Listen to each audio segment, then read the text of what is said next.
I came home from my shift at 2 a.m. on a Thursday to find my truck gone from the parking lot, and honestly, I just stood there for a solid minute because the space was empty and my brain couldn't process what I was seeing. I work 12-hour shifts as an industrial electrician, and I just finished a brutal double because one of the guys called out sick, so I was already running on maybe 4 hours of sleep and way too much coffee. My 2019 F-150 was gone. Just gone. Not towed because I pay my parking fee every month and I wasn't blocking anything. Someone took it. I called my mom first because she has a spare key for emergencies and maybe she needed to borrow it for something, even though she'd never done that before without asking. She answered on the second ring and I could hear my dad laughing in the background about something on TV. I asked her if she knew where my truck was and she actually laughed. She said, "Oh, honey, we gave it to Xander. He needed a reliable vehicle for medical school and you can just take the bus to work like normal people do." I'm going to repeat that because I need you to understand I didn't misunderstand her. She said they gave my truck to my cousin Xander. My truck. The one I'd been making payments on for 3 years. The one with my name on the title and registration. They gave it away like it was a shirt they found in their closet that they didn't want anymore. I asked her what she meant by gave it to him, and she told me they drove it over to his apartment earlier that evening because he starts classes in 2 weeks and he's going to need transportation. She said this like it was the most reasonable thing in the world. She said Xander is going to be a doctor, and he actually deserves nice things unlike me, because I'm just doing regular work that anyone can do. Those were her actual words. Anyone can do what you do, Walker. Xander is special. My dad got on the phone and told me to stop being dramatic and that I should be happy to help family. He said Xander earned this opportunity by actually applying himself and going to real school instead of just doing trade work. He told me they left a bus schedule on my kitchen counter, and that maybe now I'd learn that I'm not special just because I make decent money. He said maybe this would teach me some humility. I asked about my work tools because I keep about $4,000 worth of equipment in the truck bed toolbox. Meters, testers, wire strippers, my whole kit that I've built up over 6 years. My dad said, "Oh, we sold those to help cover Xander's textbook costs for his first semester." He said I could buy new ones with my next paycheck and that I should be grateful they're teaching me about sacrifice and helping family. Then he told me to stop calling and bothering them because they were watching a movie. I didn't argue with them. I didn't yell or curse or threaten. I just hung up and stood in the parking lot and thought about how I'd been waiting for something like this. Not exactly this, but something. Because this is how it's always been with them and Xander. My cousin is 3 years younger than me, and he's been the golden child since we were kids because he was always good at school and I was always better with my hands. When I started my apprenticeship at 20, my parents told everyone I'd given up on real success. When I became a journeyman at 24 and started making 70 grand a year, they said it was nothing compared to what Xander would make as a doctor. Every family dinner, every holiday, every phone call has been about Xander's achievements and my mediocrity. 3 years ago, my parents needed someone to co-sign when they refinanced their mortgage because my dad's credit was destroyed after he got laid off and stopped paying bills for 8 months. I signed because they're my parents and they said they just needed help getting back on track. I've been making half their mortgage payment every month since then, $1,100 every month for 3 years. I also pay their car insurance because it's cheaper to have them on my policy. I've been doing this because they told me it was temporary and they'd take over once my dad got established at his new job. The house phone and internet at their place is in my name because they couldn't get approved for service with their credit. I pay that bill too, about $160 a month. I've been doing this since I was 25 because they needed help and I'm their son. And isn't that what family does? Here's what they don't know. That truck title is in my name only. I bought it myself. They have a spare key because I gave it to them for emergencies, not because they have any legal right to it. Those tools they sold belong to me and I have receipts for every single piece. The mortgage I co-signed on has my name attached to their financial situation.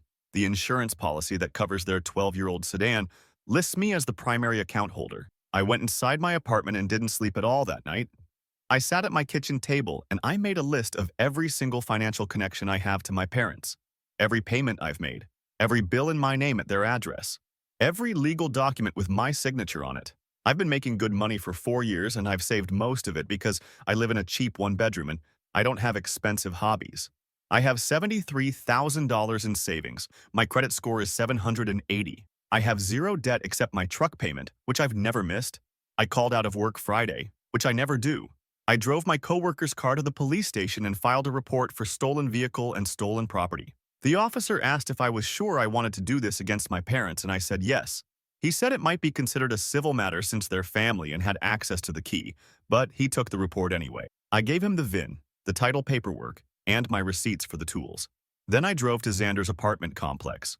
My truck was parked in his assigned spot like it belonged there. I took about 40 pictures from every angle. I knocked on his door and he answered wearing my old high school gym shirt, which was weird, but whatever. I told him he was in possession of stolen property and he needed to return my truck and my tools immediately. He looked confused and said his aunt and uncle gave him the truck as a gift to help with medical school. He said they told him I'd agreed to it. I told him I'd never agreed to anything and that he was welcome to call them and verify, but the truck was mine and I wanted it back now. He said he couldn't just give it back because he already changed the insurance over to his name and he paid to have new tags made. I asked him how he paid for that, and he said his aunt and uncle gave him $500 to cover the transfer costs and first month insurance. My parents gave Xander $500 that they definitely don't have, while owing me 3 years of mortgage payments. This is what I mean about how they see me versus how they see him. Xander said he needed to talk to my parents first and he'd call me back. I told him he had until Monday to return everything, or I'd be reporting the truck stolen with the police and my insurance company. He shut the door. I took more pictures and left. I spent Friday afternoon at my bank. I opened a new checking account at a completely different bank and set up direct deposit to route there starting with my next paycheck. I transferred most of my savings to the new account. I left exactly 1 month of bill payments in the old account that my parents know about, and nothing more. Saturday morning, I called my insurance company and removed my parents from my auto policy effective immediately. I reported my truck as stolen and filed a claim. The agent said this was going to be complicated since my parents took it and I'd given them a spare key, but she'd start the process. She asked if I wanted to remove them from the policy anyway, and I said yes. Their coverage ended that day. I called the mortgage company and asked what my options were for removing myself as a cosigner. They said I couldn't just remove myself, but I could request they refinance without me if the primary borrowers qualified on their own. I requested that process start. The representative said she'd send my parents a letter explaining they needed to refinance within 90 days, or the loan would go into technical default and I could pursue legal action to protect my credit. Then I called every utility company that has my name attached to my parents' address. I gave them 30 days notice that I was canceling service. The representative at the internet company asked if I wanted to transfer service to the account holder at that address, and I said, no, cancel it completely. I didn't call my parents. I didn't text them. I didn't drive over there to explain anything. I just started systematically removing every single connection between us. Sunday morning, my mom called 6 times before I answered. She wanted to know why the insurance company called her saying she was no longer covered under my policy. I told her I removed her because I was downsizing my policy to save money. She said that was ridiculous because she needed that insurance for her car and she couldn't afford to get her own policy right now.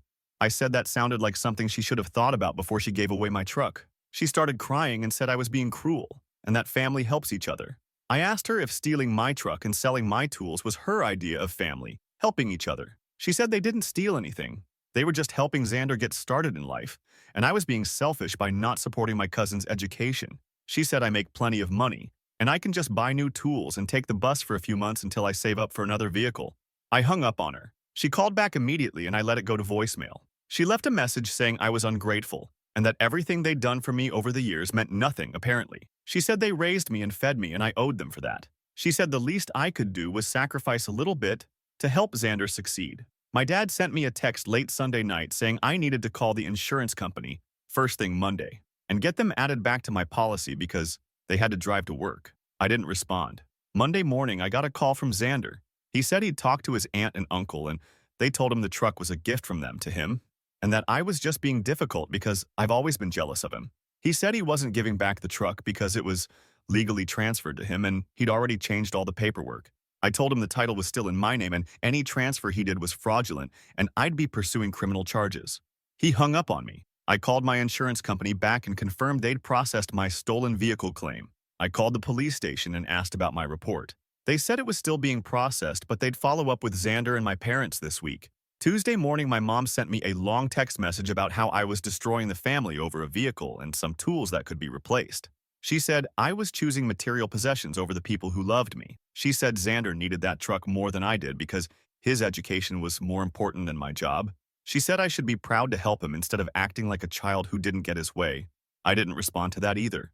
I just kept going to work, using my coworker's car and paying him gas money. I kept paying my own bills. I kept living my life, and I waited, because I've been planning for something like this for 3 years, ever since I signed that mortgage paperwork and realized I'd just given my parents massive leverage over my financial future. Ever since every family gathering became another session of them praising Xander and dismissing everything I'd accomplished. I knew eventually they'd push too far, and I'd need to be ready to cut them off completely. I just didn't expect it to be my truck and my tools. But here we are. It's been 2 weeks now since they took my truck. I still don't have it back. The police are investigating, but they keep saying it's complicated because it's family, and there's questions about whether I gave permission. My insurance company is dragging their feet on the claim. Xander is apparently still driving around in my truck, going to his fancy orientation events for medical school, and my parents have stopped calling, which is interesting. They were blowing up my phone for 4 days straight and then suddenly silence. Complete radio silence for 10 days now. I'm waiting to see what happens when their mortgage company letter arrives. I'm waiting to see what happens when their internet gets shut off in 2 weeks. I'm waiting to see what happens when they realize every single safety net I provided for 3 years is gone. I know I'm supposed to feel bad about this. I know I'm supposed to be the bigger person and try to work things out because they're my parents and family is supposed to forgive each other. But I don't feel bad at all. I feel calm. I feel like I'm finally doing what I should have done years ago. They wanted to teach me about sacrifice and not being special, so I'm teaching them about consequences and not having a backup plan. Let's see how that works out for them. Update 1. So it's been a month since my last post, and holy hell, things have escalated in ways I didn't even anticipate. Shout out to everyone who said my parents would come crawling back once reality hit. You were absolutely right, just not in the way any of us expected. The internet at my parents' house got shut off 3 weeks after I canceled it. I know this because my mom showed up at my apartment at 7 in the morning on a Saturday, absolutely livid. She was pounding on my door so hard my neighbor came out to see what was happening. I opened the door and she pushed past me into my living room and started going off about how I was sabotaging their lives and they couldn't even watch TV or pay their bills online now.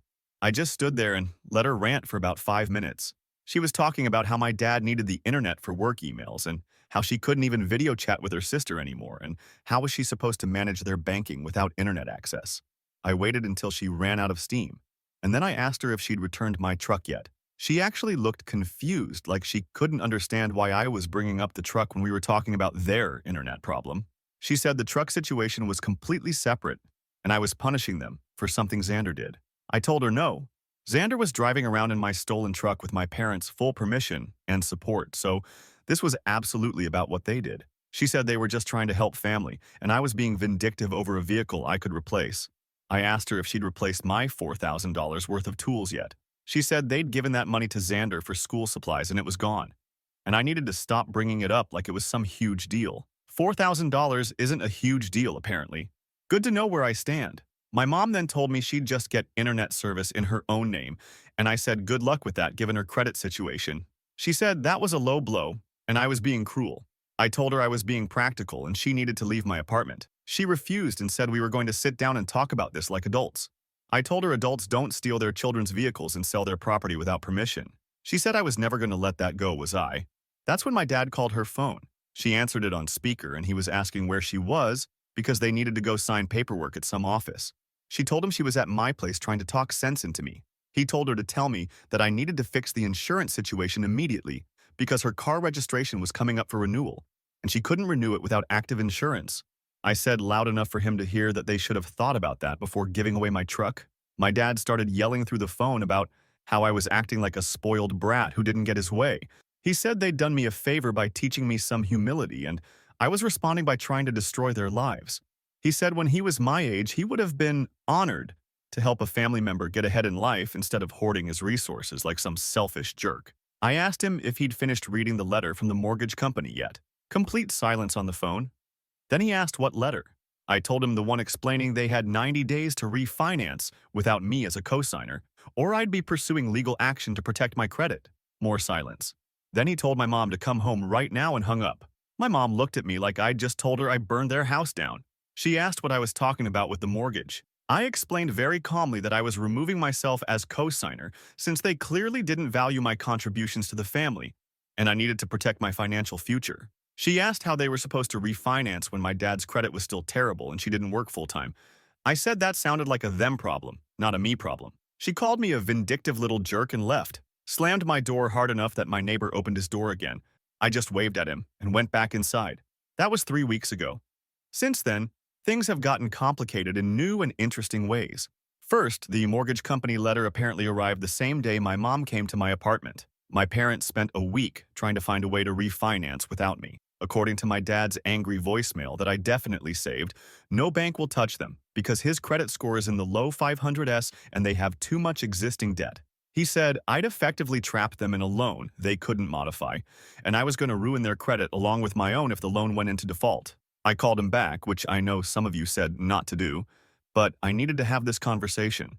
He answered and immediately started lecturing me about family loyalty and responsibility. I let him talk for a solid 10 minutes about how ungrateful I was and how much they'd sacrificed raising me, how I owed them for all the support they'd given me over the years. When he finally stopped, I asked him a question. I asked him if he remembered 3 years ago when they called me panicking because the bank was going to foreclose on their house.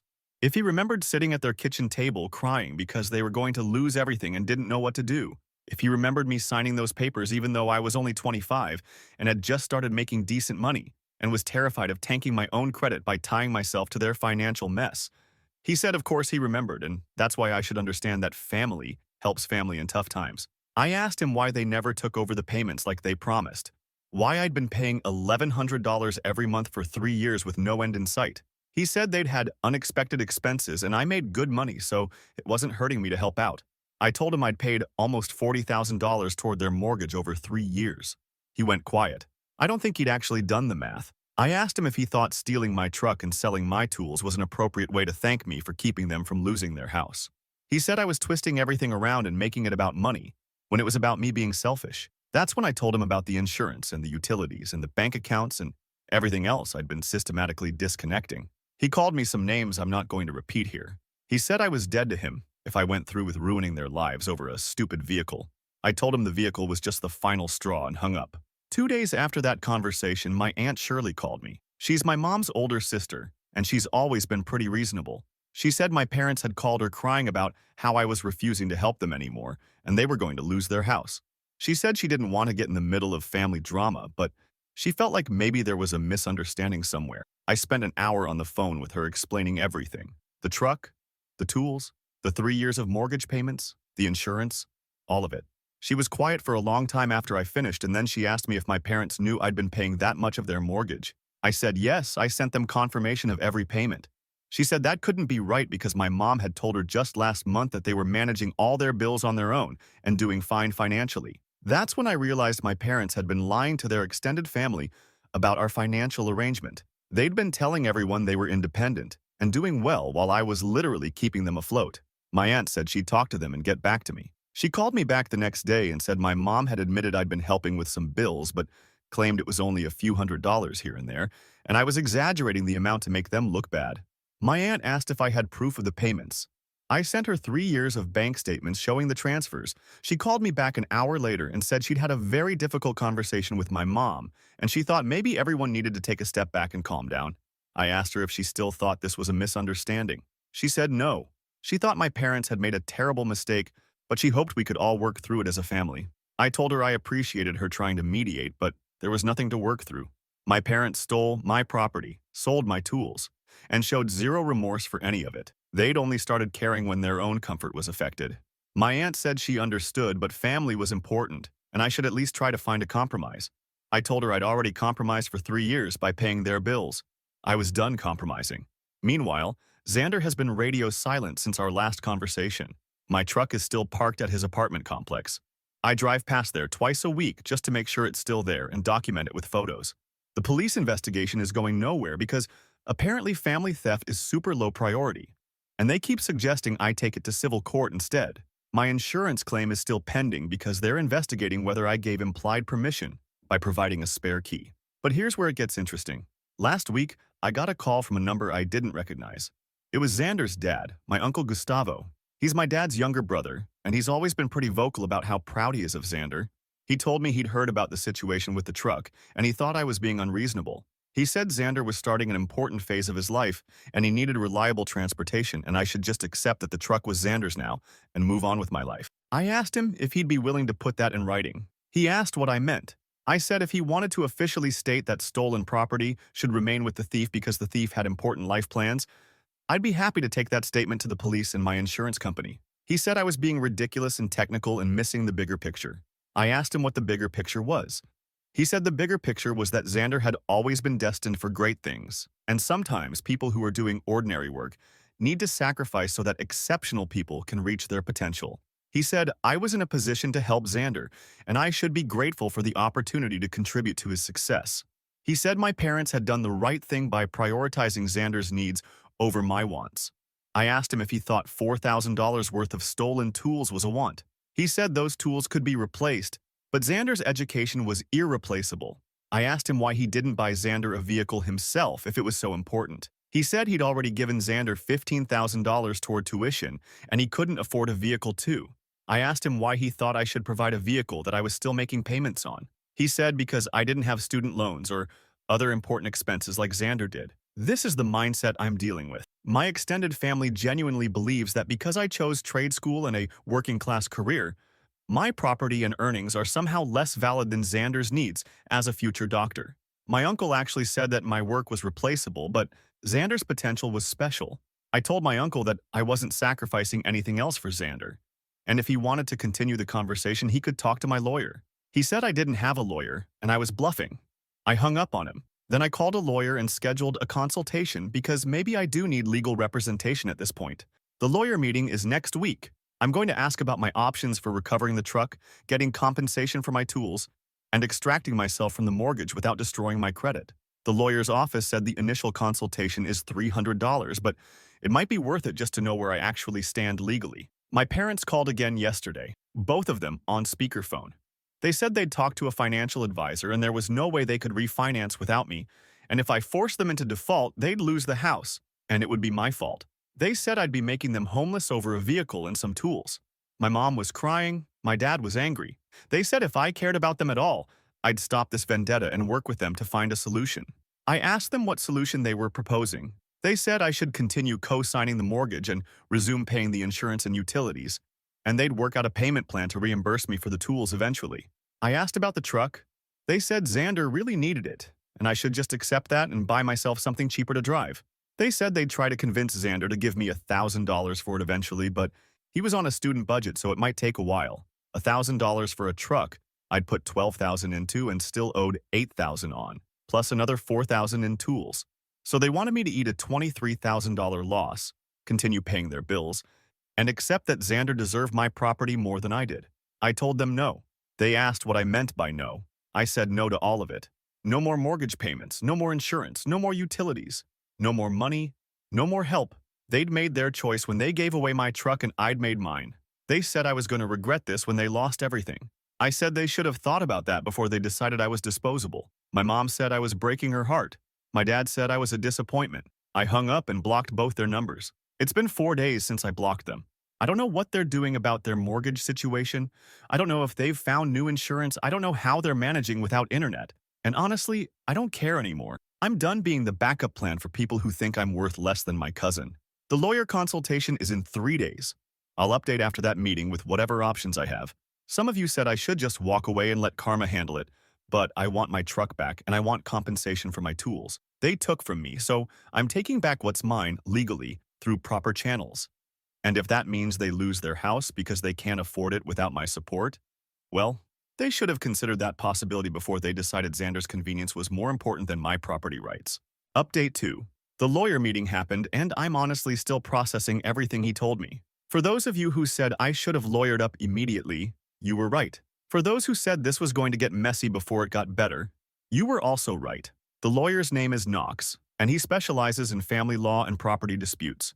I spent 2 hours in his office going through everything. He asked for documentation of the truck title, the tool receipts, the mortgage paperwork, the insurance policies, the utility bills, and 3 years of bank statements showing my payments to my parents.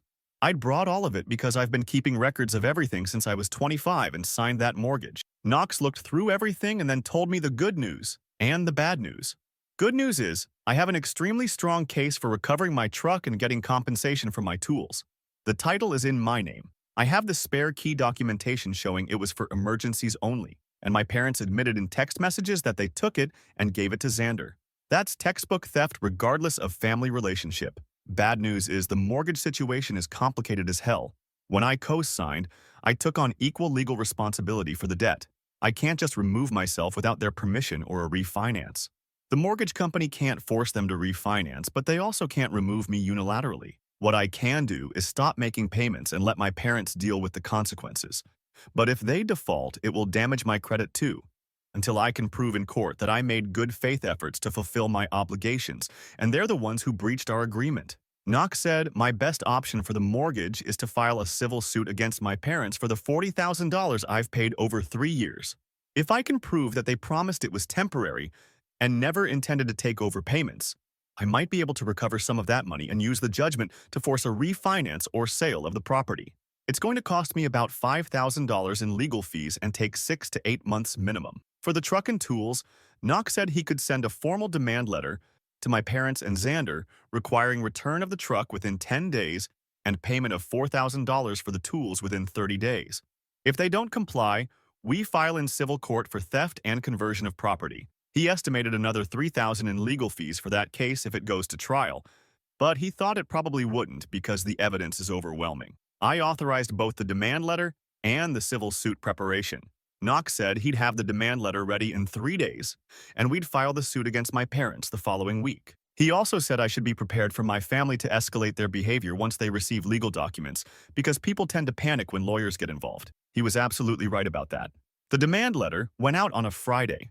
I know my parents received it Monday morning because my Aunt Shirley called me at 6 p.m. that evening. She wasn't calm and reasonable this time. She was upset and talking fast and asking me how I could possibly sue my own parents, and didn't I understand this would destroy them financially and emotionally. She said my mom had called her sobbing, and my dad was talking about having chest pains from the stress. I told my aunt that my parents had stolen my property and refused to return it or compensate me, so legal action was my only option. She said legal action between family members was cruel and unnecessary, and I should withdraw the suit immediately. I asked her if she'd be willing to pay me the $40,000 my parents owed me plus replace my truck and tools. She said that wasn't fair because she wasn't involved in this situation. I told her exactly. She wasn't involved, so she needed to stop calling me about it. She said she was involved because this was tearing the family apart and someone needed to be the voice of reason. I asked her what reasonable solution she was proposing. She said I should drop the lawsuit and work out a private payment plan with my parents, where they gradually paid me back over several years while I continued helping with their mortgage until they got on their feet. So basically the same arrangement that hadn't worked for 3 years. Except now I'd also be out a truck and $4,000 in tools, and I'd wait indefinitely for repayment that would probably never come.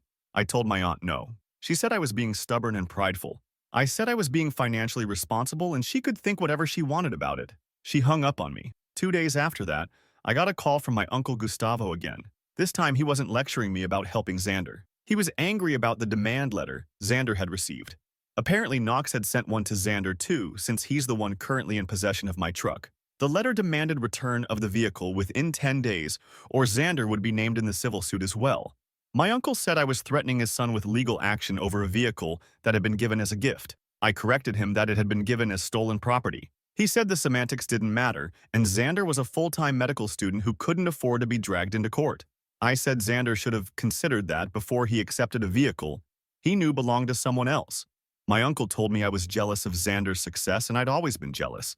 He said when we were kids I used to get upset whenever Xander got better grades or won awards. He said I'd never been able to accept that Xander was smarter and more ambitious, and now I was using this situation to punish him for being more successful than me. He said I was acting like a child who broke his own toy, so no one else could play with it. I asked him if he really believed that. He said yes. He said everyone in the family knew I'd always resented Xander, and this was just my resentment finally showing its true colors. I asked him if he'd talked to his brother about the $40,000 I'd paid into their mortgage. He said that was a separate issue, and I was conflating 2 different situations to justify my vendetta against Xander. I told him I wasn't conflating anything. My parents had created a financial dependence on me, and then decided my property was available for redistribution to their preferred family member. That was one situation, not 2.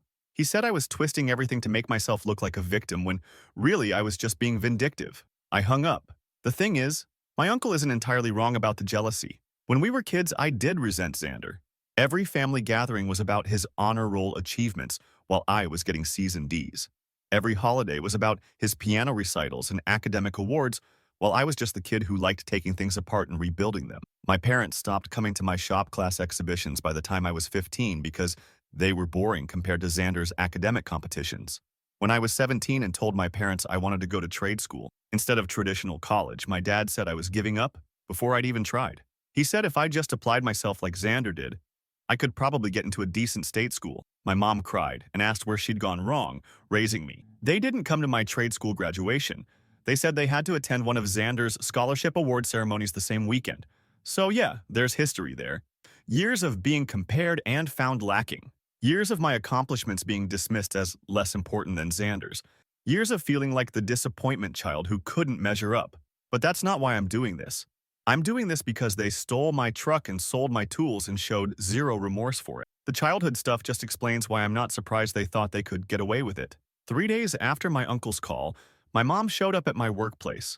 I was on a job site installing new electrical panels in a commercial building, and she somehow found out where I was and just showed up during my lunch break. My supervisor came and got me and said I had a visitor in the parking lot. I walked out, and there she was, sitting in her car crying. I stood about 10 feet away from her car and waited. She got out and walked over to me and asked if we could please talk. I said we could talk right here. She said she wanted privacy and could we go somewhere. I said no, whatever she needed to say could be said in the parking lot. She looked around at the other guys from my crew who were eating lunch in their trucks and said this was humiliating. I didn't say anything. She took a breath and told me she'd received the lawsuit paperwork that morning. She said seeing her own son's name on legal documents, accusing her and my dad of financial exploitation, made her physically ill. She said she'd never thought I was capable of doing something so hurtful. She asked me to please withdraw the suit and give them a chance to make things right.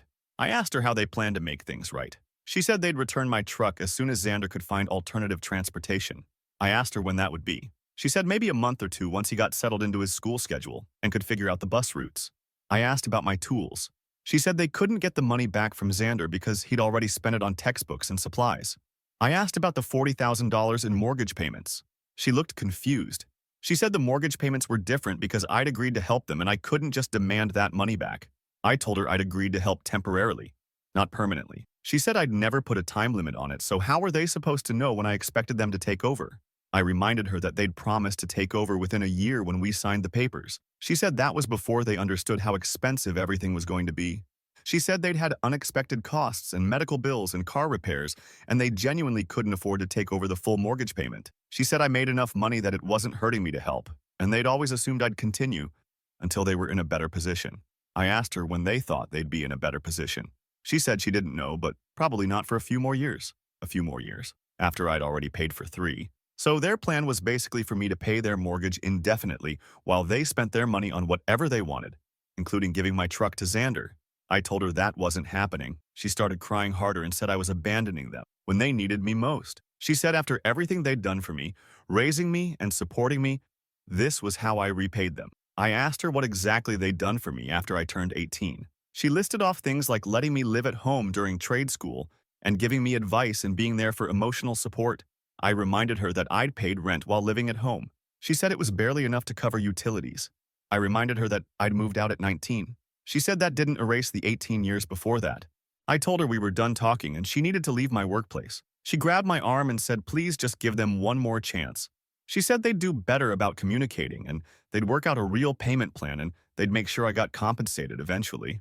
I pulled my arm away and said eventually wasn't good enough. She said I was being unreasonable. I walked away and went back to work. My supervisor asked if everything was okay. I said, yeah, just family drama. He said family drama is the worst kind, and if I needed time off to handle things, he'd understand. I told him I was fine, and I'd rather be at work anyway. He nodded, and we got back to the installation. That evening, I got about 15 text messages from various family members. My Aunt Shirley sent 3 messages about how disappointed she was in me and how family was supposed to forgive and help each other. My uncle Gustavo sent 2 messages about how I was setting a terrible example for younger family members by showing them it was acceptable to turn on family when things got difficult. One of my cousins, who I barely ever talked to, sent a message saying she'd heard about the situation and she thought I was being harsh and maybe I should reconsider. The only person who didn't message me was Xander. Complete radio silence from him through all of this. Still driving around in my truck apparently without any concern for the legal trouble he's potentially facing. Knox called me the next day and said my parents had contacted him directly trying to negotiate. They'd offered to have Xander return the truck within 60 days, and they'd pay me back for the tools in installments of $100 a month. They'd also offered to sign a formal agreement to take over the full mortgage payment within 2 years if I dropped the lawsuit and continue co-signing until then. Knox asked me what I wanted to do. I told him absolutely not. 2 years of continuing to pay their mortgage meant another $26,000 from me, plus the $40,000 I'd already paid, plus 2 years of waiting to see if they'd actually follow through on taking over payments, which I had zero faith they would. Knox said he'd expected that answer and he'd already told them it wasn't acceptable. He said my parents then asked if I'd accept $150 per month for tool repayment and a firm return date for the truck of 45 days. Knox told them that wasn't acceptable either without addressing the mortgage situation. My parents apparently said the mortgage wasn't part of this dispute because that was a separate family arrangement. Knox explained to them that actually, it was very much part of this dispute since their financial exploitation created the conditions where they felt entitled to take my property. My parents hung up on him. Knox said that was fine because we weren't negotiating through them anymore anyway. The lawsuit was filed, and they had 30 days to respond. The demand letter deadline for the truck was in 6 days, and if Xander hadn't returned it by then, we'd add him to the suit officially. That was 4 days ago. The deadline for the truck is in 2 days. I've been driving past Xander's apartment complex every night after work, and my truck is still there. He's still using it, still acting like it's his. Like this whole situation is going to blow over, and everyone will just accept the new reality where he has my truck and I have nothing. My parents called me from a number I didn't recognize because I still have their regular numbers blocked. I answered because I thought it might be work-related. It was my dad. He said they needed to meet in person to discuss this situation like adults before it got more out of control. I asked him what there was to discuss. He said we could work out a compromise if I'd just be reasonable and stop involving lawyers. I told him we were way past compromises. He said I was going to regret this when the whole family turned against me. I asked him if he really thought the rest of the family would support them once they knew the full story about the $40,000 and the stolen truck and the sold tools. He said I was lying about the amounts to make them look bad and nobody would believe I'd really paid that much. I told him I had bank statements proving every payment. He said bank statements could be faked. I told him he could believe whatever he wanted, but the court would see the real statements and so would anyone else who asked. He said I was tearing the family apart over money and possessions. I said he and Mom tore the family apart when they decided I was worth less than Xander. He hung up. Tomorrow is the deadline for the truck. I don't think Xander is going to return it. I think he genuinely believes this will all go away if he just ignores it long enough. Or maybe my parents have convinced him that I'm bluffing and I won't actually take him to court. They're about to find out I'm not bluffing about anything. Final update. The deadline passed. Xander didn't return my truck. Knox filed the amended lawsuit adding Xander as a defendant for possession of stolen property and my parents as defendants for theft, conversion, and unjust enrichment. All three were served on Wednesday. By Thursday, my phone was exploding with calls from blocked numbers because they'd started using other people's phones. I didn't answer. I was at work and Knox had advised me not to have any direct contact while the lawsuit was active. The voicemails were something else. My mom left 4 on Thursday alone, first angry, saying I'd crossed a line, then desperate, saying they'd received a notice from their mortgage company reviewing their loan status, then crying and begging. The fourth was just sobbing. My dad left 2 angry voicemails saying I was making the biggest mistake of my life and when this was over, I'd have no family left. He said he was having chest pains from the stress and if anything happened to him, it would be my fault. Xander finally broke his silence with 1 voicemail, saying he didn't understand why I was doing this and he'd thought we were family. He said he couldn't afford a lawyer and any judgments would destroy his student loan eligibility. He asked me to drop the case against him and just go after my parents. I didn't respond to any of them. Friday morning, my Aunt Shirley showed up at my apartment at 6:30. She pushed past me and said my mom had called her at midnight crying because the mortgage company sent a letter saying they had 60 days to refinance without me or the loan would be called due. Called due means the bank wants the full remaining balance paid immediately. My parents owe about $215,000 on that house. My aunt said I was making them homeless. I said they made themselves homeless when they stole my truck. She said a truck wasn't worth a house. I asked if she'd co-sign their mortgage if it wasn't a big deal. She said that was different because it wasn't her responsibility. I said exactly. It wasn't mine either, but I'd been handling it for 3 years. She called me heartless and left. That weekend, the messages escalated. My mom sent 17 texts from my aunt's phone. They started reasonable, saying they'd tried 4 banks and got rejected by all of them. Then desperate. Please, Walker. Please don't do this. We're your parents. We made a mistake. Please. Sunday. My dad sent angry messages from someone else's phone saying I'd better withdraw the lawsuit or I'd never be welcome in this family again. He said his chest pains were getting worse, and if he had a heart attack, it would be because of me. I didn't respond. Monday, Knox called. My parents' lawyer offered to have Xander return the truck immediately, and they'd pay $200 monthly for the tools if I dropped the lawsuit and stayed on the mortgage for one more year. That's $13,000 more from me. Knox said it was a bad deal. I told him to reject it. Tuesday, I ran into my uncle Gustavo in a grocery store parking lot. He'd been waiting by my car. He said Xander was facing a lawsuit that could ruin his future, and I should be more understanding. I asked why I should be understanding when nobody understood my position. He said because Xander had a bright future and I had a stable job. He said I could afford to be generous while Xander couldn't afford setbacks. I asked why Xander's future was more important than my present. He said because Xander was going to be a doctor who helped people while I was just an electrician who would be replaceable my entire life. There it was. I was replaceable. My work didn't matter. My property didn't matter. Nothing about me mattered because I'd chosen a working-class trade. He grabbed my arm and said families invest in members with the most potential. He said my parents invested in Xander because he could lift the family up economically and socially. I pulled away and told him if he touched me again, I'd add assault to the legal problems. I left him in the parking lot. Wednesday, my mom showed up at my workplace. Security stopped her because my supervisor had put her on a watch list. She caused a scene in the lobby. My supervisor asked if I wanted to talk to her. I said yes, but only with security present. She looked terrible. Lost weight, messy hair, dark circles. She said the bank was foreclosing and they had 30 days to vacate. They'd missed 3 mortgage payments. She said they couldn't afford any apartments and had borrowed money from my aunt for groceries. She asked what I wanted. They'd return the truck today, figure out the tool money, sign whatever paperwork. Just let her stay on the mortgage long enough to find a solution. I asked what solution existed. She admitted they'd tried everything and got rejected. I told her there was no solution. They couldn't afford the house without me and I wasn't helping anymore. She said I was sentencing them to homelessness. I said they sentenced themselves when they stole from me. She grabbed my arms begging, "Please, Walker, please. We'll do anything. Doesn't being your parents mean anything?" I removed her hands and told her I'd see her in court. Security removed her while she cried. That evening, Xander returned my truck, left it in my parking lot with keys on the tire. He texted saying he was dropping out of the lawsuit.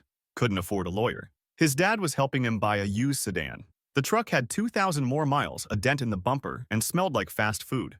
Maintenance cost me $300. Thursday, my dad called from his work phone. Didn't yell. Just said they were losing everything and it was my fault. 28 days to vacate. Found an apartment, but it was small and expensive. They'd have to get rid of most furniture. He said my mom stopped eating and sleeping. His chest pains were constant, but they couldn't afford the hospital copay. He said this was my fault for being vindictive. I said it was about 3 years of exploitation and being treated like I didn't matter.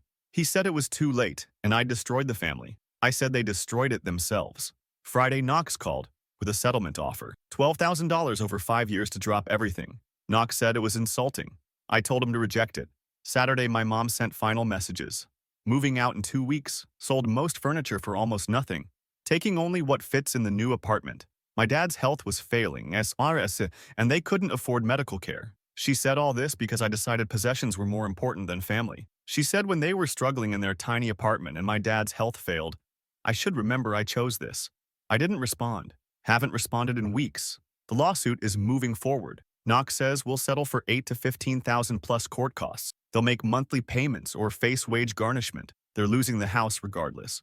The extended family mostly stopped contacting me. My aunt sent one message hoping I could live with myself. My uncle said I'd proven I was exactly the small, petty person he'd always suspected. I didn't respond. I'm back to working full-time and driving my truck. Had to eat the $300 maintenance, but it's mine. I'm saving the $1,100 monthly that isn't going to their mortgage. Opened a high-yield savings account. In 3 years, I'll have saved almost $40,000, roughly what I'd already paid them. That money goes toward my future, not theirs. People ask if I feel guilty. If I regret it, the answer is no. I feel relief. For 3 years, I carried their burden while being treated like I was less important than my cousin. For 3 years, I listened to them praise Xander while dismissing me. For 3 years, I made myself smaller, so they could feel bigger. They taught me I wasn't special, that my work didn't matter, that my property was disposable. So I taught them what happens when the person you take for granted stops being available. I taught them consequences are real, and nobody is obligated to save you from your own choices. My parents are losing their house because they can't afford it without me. That's not my fault. That's reality. They built a life dependent on my support and then betrayed me. They gambled. I'd keep supporting them, no matter how they treated me. They lost. I'm done being the backup plan for people who think I'm worthless. I spent 3 years preparing for this moment, and when it came, I was ready. I executed my plan exactly as I'd imagined. They wanted to teach me about sacrifice and humility. Instead, they taught me about boundaries and self-respect. They wanted me to learn I wasn't special. Instead, I learned I don't need to be special to deserve basic respect. They wanted to put me in my place. Instead, they put themselves out of a house. And I'm supposed to feel bad about that. But I don't. I feel free,